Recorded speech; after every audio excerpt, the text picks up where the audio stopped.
My name's Gabe. I'm Justin. And we are Runaway. We've been open for 4 years, and now we're opening a retail store and art gallery. How would you describe the Runaway clothing brand? Runaway is an apparel and lifestyle company that I founded back in 2011. It really encompasses the spirit of the Triangle area, in particular Durham, through art, music, fashion, and creative culture. So the logo is a Runaway Kid. Is that supposed to be you? In spirit, yes.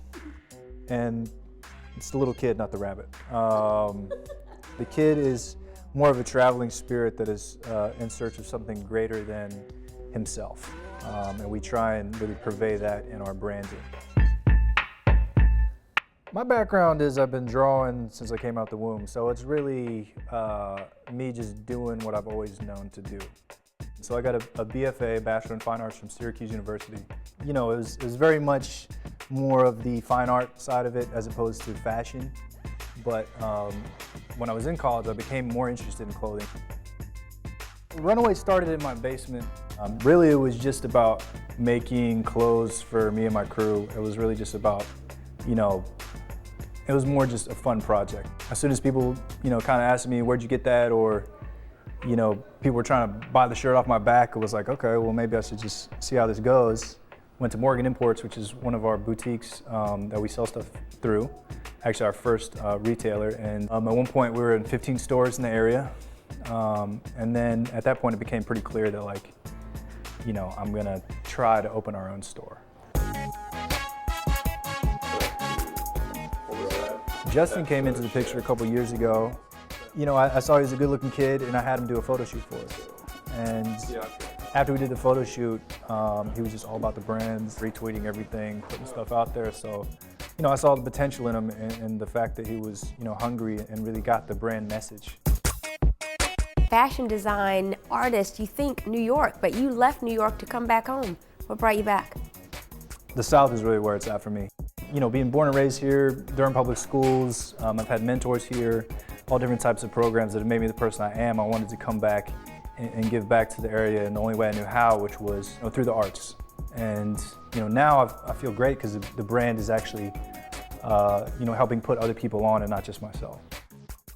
I started carrying Runaway clothing mostly because Gabe was behind it. I saw a lot of energy.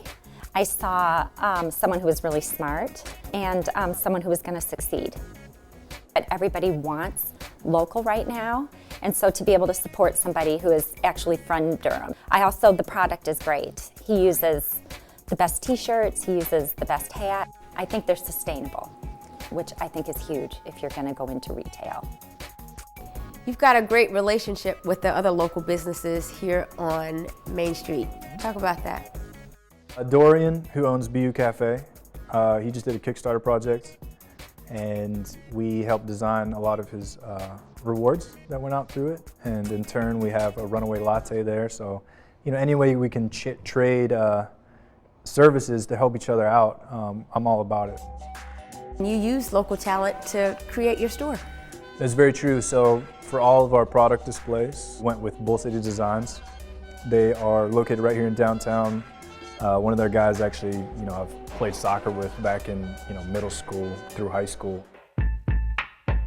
You know, when I first started it, I had these dreams of grandeur that I thought, oh, one day I'll own my own like retail store and art gallery, you know, where I'll be able to showcase my friends' work, my work, have events, just have a nice chill spot where we can meet up. And being a month out, you know, I'd be lying if I said I wasn't nervous about opening a store because I've never done that before. Is this still fun? Of course. If it wasn't fun, I wouldn't do it. The whole reason I work for myself is to do whatever the hell I want and to have fun. So it's, I'm not gonna lie when I would say the pressure is not on. Before it was just a side project, and you know, if it sold, it sold. If it didn't, that's all good. But now I have eyes on me that I didn't have before, and they're expecting a certain result, and I'm here to deliver. You know, as long as our fans keep rocking with us and we keep bringing good content, I think we'll be all right.